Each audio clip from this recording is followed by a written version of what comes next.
Alright, what's the deal, y'all? It's your boy JP. I'm back with another video. We're gonna be reacting to how insane is El Chapo's son's prison cell security. Now, last time I checked and heard, they said that supposedly they sent him to the same prison that El Chapo was in at some point and escaped. And me, I'm looking at it like, man, that's kind of fishy. Like, why would you send the son of El Chapo to the prison where he escaped from, and allegedly, you know, him and his brothers was the one that helped his father escape from that prison. So that's kind of fishy in itself. But we're gonna check and see how tight the security is. You know, I'm sure they on point with him because they don't want him to escape. But make sure you like, comment, subscribe, turn your post notifications on so you know anytime I post a video. And yeah, let's check it out. 1. Arson, mass murder, and complete mayhem. These are the trademarks of the Sinaloa cartel. It is also what the entire state of Sinaloa recently suffered when the government captured Ovidio Guzmán Lopez, El Chapo's son. But this wasn't the first time authorities would capture him, and it definitely wasn't the first time that the Sinaloa cartel would respond with this level of violence. However, the government have no intention of releasing Ovidio this time. This time, they sent him to the most secure prison in all of Mexico. Where is this prison? What is it like? And can it really keep the son of the escapist drug lord behind bars? Let's find out. We gonna see. Ovidio is currently being held in the same prison that his father escaped from back in 2015, the Federal Social Readaptation Center No. 1, Altiplano. Since its inception, it has been an escapable hellhole for all except the obvious one. However, a lot has changed in Altiplano since El Chapo tunneled his way to freedom underneath its walls. But before we dive into those details, aren't you curious? Ovidio is being held in the most secure prison in Mexico and hasn't even had a day in court. What exactly did he do? As with most things that involve the cartel drug lords, it's funny how they keep saying the most secured, but El Chapo escaped out of there. it begins and ends with violence. But that violence that Ovidio inspired was one that shocked all of Mexico, and it had been a long time coming. Born on the 29th of March 1990 to his father's second wife, Griselda Lopez Perez, Ovidio was raised in Mexico City and spent 4 years of his education at a school run by the Legionaries of Christ. However, everyone knew who his father was, including school authorities, so when it was time for school trips, he was excluded. Incensed by the exclusion, his mother pulled him out of the school. Eventually, Ovidio stopped going to school altogether and returned to Sinaloa, where he was raised by his grandmother. Damn, so they didn't even give him a chance. Maria Consuela Loera. Ovidio had 2 brothers, one of whom met a truly terrible death, Joaquin and Edgar. In 2008, Edgar was gunned down along with 2 friends while in the parking lot of a shopping center in Culiacan. An indictment would later reveal that it was during this period, when Ovidio was still a teenager, that he himself got immersed in his father's drug trafficking business. It worsened over the years as he committed a host of atrocities, from ordering the murder of informants to assassinating a popular Mexican singer who refused to sing at his wedding. Ovidio began proving to the world that he could be as brutal as his father. And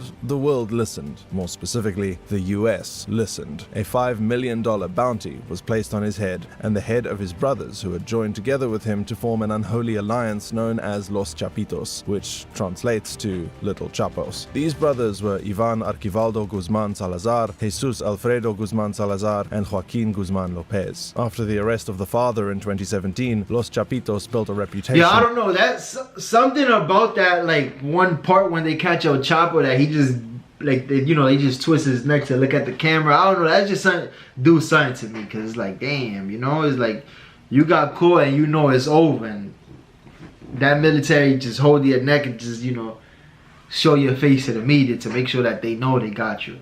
It's messed up.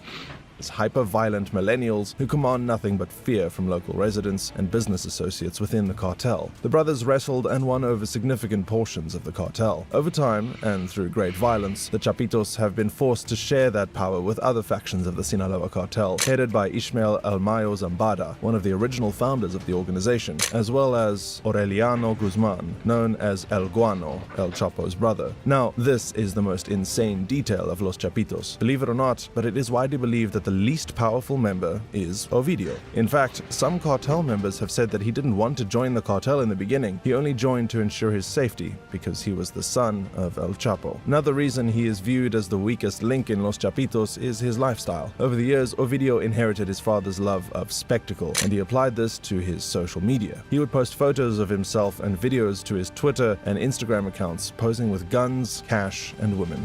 Ovidio's double capture. Bruh. Like flies to a pot of honey, Ovidio's first day of reckoning caught up with him in 2019. President Andrés Manuel López Obrador had barely spent a year in office when this footage was released. In it, you see Ovidio stepping out, chaperoned on all sides by special forces who had arrested the young Guzmán on covert presidential decree. Ovidio did not resist arrest. He didn't need to, because when the Sinaloa cartel caught wind of his arrest, they launched a coordinated, full-scale assault on the special forces. I'm joking. I meant to say that they assaulted the state of Sinaloa. More specifically, hundreds of cartel gunmen laid siege to the capital city of Culiacán, burning cars, setting roadblocks, and surrounding a housing complex belonging to the families of Mexican soldiers. A very clear threat. Eventually, 14 people, mostly innocent civilians, were killed on a day that has come to be known as Jueves Negro, or Black Thursday. It was both a national embarrassment and a national tragedy. Not too long after that, the Mexican president conceded and ordered Guzmán to be released. Now, you would think that after an event like that, the government would either steer clear from Ovidio or would rain down the full force of the Mexican military on the Sinaloa cartel, but you'd be wrong. 2019 would come and go. 2020 passed, 2021, 22,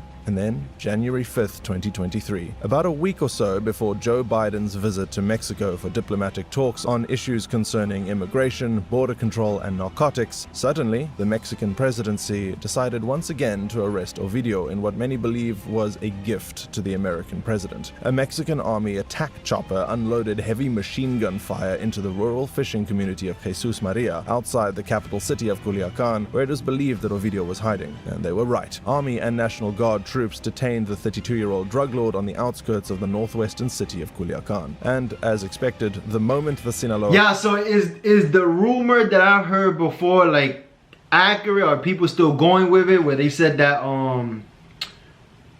that other cartel dude kind of snitched on him and gave up his address because I guess he was the only one that knew where he lived? Is that like true? Like, people still running with it, or how they get the drop on where he was at? I want to know, because damn.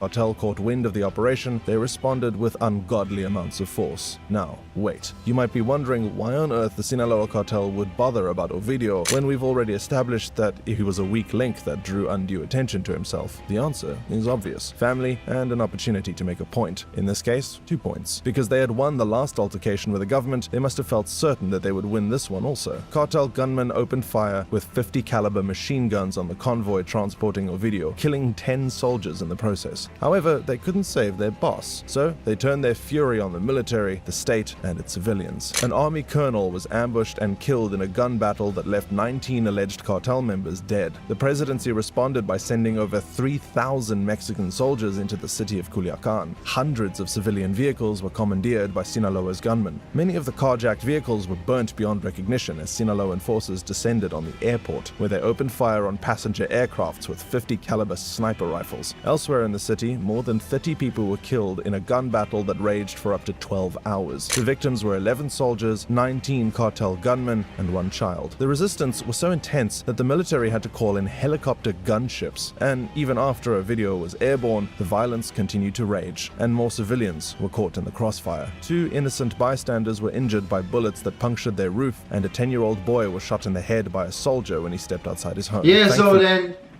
innocent people did pass away in this whole situation. A lot of people were saying, oh, no innocent, person died. It was just only like military personnel and cartel members and stuff like that. So they did kill innocent people, man. That's messed up. And impressively, he survived. Eventually, Ovidio was sent to Altiplano in a chopper, where he now awaits trial. The conditions of his detainment are classified for obvious reasons, and the conditions of the prison cells cannot be accessed by the general public. But thanks to his notorious father, we have a template that we can follow. Ovidio Guzmán's cell security. Before El Chapo tarnished its reputation, Altiplano was considered impenetrable. However, it is still a fortress. Built in 1990 under President Carlos Salinas de Gortari, the walls of Altiplano are reinforced to be so thick that they measure as much as 1 meter, or 3.3 feet, which makes it very difficult to ram through. After El Chapo's 3rd capture, the prison was upgraded for him as he awaited his extradition. I believe that wait period is similar to Ovidio's current situation. Like his father, Ovidio will be watched by hundreds of security cameras 24 hours a day and a special team of about 30 elite guards. Right now, the security at the El Altiplano prison outside Mexico City is so tight that even the security officers have their own guards watching over them. They have have guards guarding guards. To avoid any burrowing underneath his cells, workers have placed reinforced steel fences in the ground. A new underground alarm system has also been installed, despite the fact that the previous alarm didn't go off when El Chapo made his daring escape. Like his father, Ovidio's first 5 or so days at El Altiplano will probably be spent shuffling between 7 different cells. And